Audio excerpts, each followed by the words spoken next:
ഈശോ മിശിഹായ്ക്ക് സ്തുതിയായിരിക്കട്ടെ.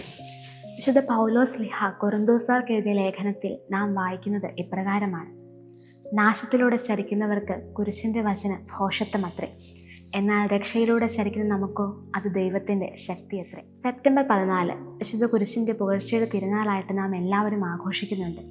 പക്ഷേ ഇങ്ങനെ ഒരു കുരിശിൻ്റെ പുകഴ്ചയുടെ തിരുനാൾ ആഘോഷിക്കാൻ കാരണമായ ഒരു രാജ്ഞിയുണ്ട്. അതാരാണെന്നറിയാമോ? മറ്റാരുമല്ല, വിശുദ്ധ ഹെലേന രാജ്ഞി.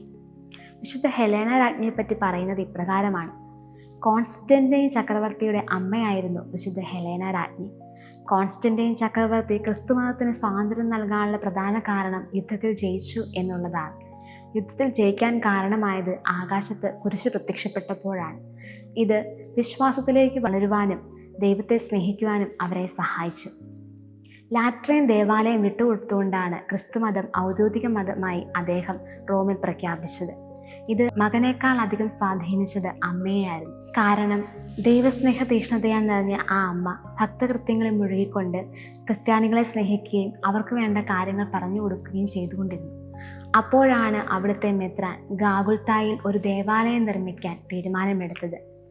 75 വയസ്സുള്ള ഈ രാജ്ഞിക്ക് ഒരാഗ്രഹമായിരുന്നു: ഈ ദേവാലയത്തിൻ്റെ പണി എപ്രകാരമാണെന്ന് കാണാനുള്ള ആഗ്രഹം. ഈ ആഗ്രഹപ്രകാരം രാജ്ഞി വീണ്ടും ഗാഗുൽത്തായിലേക്ക് യാത്രയായി. അവിടെ എത്തിയപ്പോൾ രാജ്ഞിക്ക് മറ്റൊരാഗ്രഹം കൂടി വന്നു.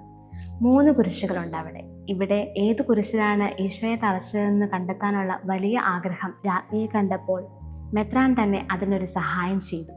3 കുരിശുകളും ഒരേ സമയം ഉയർത്തിപ്പിടിച്ചു. പക്ഷേ ഈശോയുടെ കുരിശിൽ നിന്നുള്ള ശക്തിയാൽ ഒരു സ്ത്രീ സുഖപ്പെട്ടു. ഇതാണ് യഥാർത്ഥ കുരിശെന്ന് കണ്ടെത്താൻ രാജ്ഞിക്ക് സാധിച്ചു. ഈ കുരിശിനോട് വളരെ അധികം ഭക്ത്യാദരവ് രാജ്ഞി കാണിച്ചു. അതുമാത്രമല്ല, ഈ കുരിശ് സ്ഥാപിച്ചുകൊണ്ട് ദേവാലയം പണിയുവാനും രാജ്ഞി ആജ്ഞയിട്ടു. ഇത് പ്രകാരം ഗാഗുൽത്തായിലെ ദേവാലയം ഏറ്റവും മനോഹരമായി പണികഴിപ്പിച്ചു.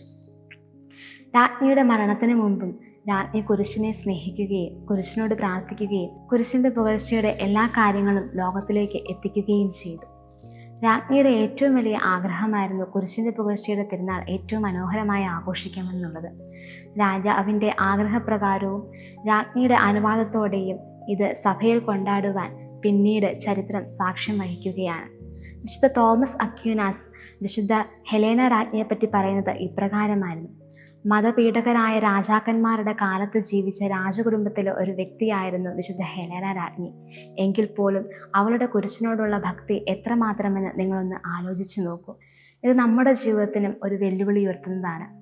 നാം ഒക്കെ ക്രിസ്ത്യാനികളായിരിക്കുമ്പോൾ, നമ്മുടെയൊക്കെ ജീവിതങ്ങൾ ക്രിസ്തുവിന് സമർപ്പിക്കുമ്പോൾ കുരിശിനോട് ചേർന്ന് നിന്നുകൊണ്ട് എത്രമാത്രം ജീവിക്കാൻ കഴിയുന്നുവെന്ന് നമുക്കൊരു വേള ചിന്തിക്കാം. സ്തുതിയായിരിക്കട്ടെ.